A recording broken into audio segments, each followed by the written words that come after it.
దేవుని పరిశుద్ధ నామానికి మహిమ కలుగును గాక. మీ అందరికీ ఉదయకాల శుభములు తెలియజేస్తూ ఉన్నాను. ఈరోజు లేఖన భాగాన్ని మనం చదువుకుందాం.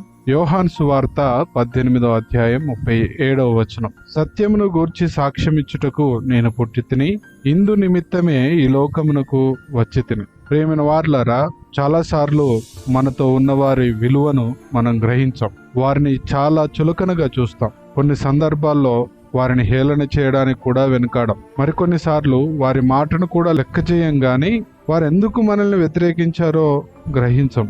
వారి విలువ తెలిసేసరికి వారు దూరం అవుతారు. అదేవిధంగా ఇక్కడ క్రీస్తు తమ దగ్గర ఉన్నప్పుడు ఆయన విలువ గ్రహించక ఈ నలుగురు ఏం చేశారో చూస్తే మన స్థితి కూడా అర్థమవుతుంది. ప్రధాన యాజకుని దగ్గర క్రీస్తు ఉన్నప్పుడు ఆయన గురించి పరిశీలనగా తెలుసుకోకుండా ఆయన ఎవరో గ్రహించలేదు. అంత మాత్రమే కాకుండా ఆయనను అన్యాయంగా బాధిస్తున్నా చూస్తూనే ఉన్నాడు. క్రీస్తు బోధలను, ఆయన మాటల్లోని సత్యాన్ని తెలుసుకోకుండా విచారణకై పై అధికారులకు అప్పగించాడు. పేతురు అప్పటి వరకు క్రీస్తుతోనే కలిసి జీవించాడు. ఆయన దగ్గర నేర్చుకున్నాడు. కానీ ఆయనను ఎరగనని అబద్ధం చెప్పాడు. క్రీస్తు ముందుగానే చెప్పిన మాటను విని జాగ్రత్త పడి ఉంటే ఆపద రాగానే క్రీస్తును ఎరగనని ఆయన శిష్యుడు చెప్పేవాడు కాదేమో. బహుశా క్రీస్తు మాట లెక్క చేయకపోవడమే దీనికి కారణం. మూడవదిగా, యూదులకు రాజుగా ఉండడానికి, వారికి శాంతియుతమైన రాజ్యాన్ని ఇవ్వడానికి, నీతియుక్తమైన జీవితాన్ని అనుగ్రహించడానికి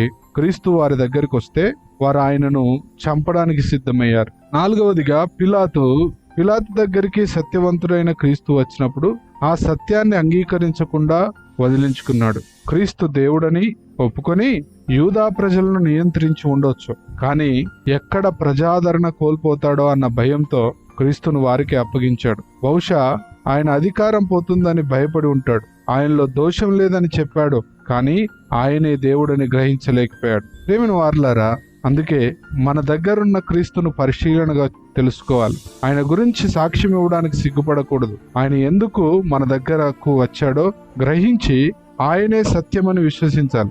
అప్పుడు మన దగ్గర ఉన్న క్రీస్తు విలువ మనం గ్రహించగలుగుతాం. ప్రేమైన వారలారా, మన దగ్గర ఉన్న క్రీస్తు విలువను మనం గ్రహించినామా? ఒకవేళ లేకపోతే ఇప్పటికైనా ఆయన విలువను తెలుసుకునే ప్రయత్నం చేద్దాం. దేవుడు మిమ్మల్ని దీవించి ఆశీర్వదించును గాక. ఆమేన్.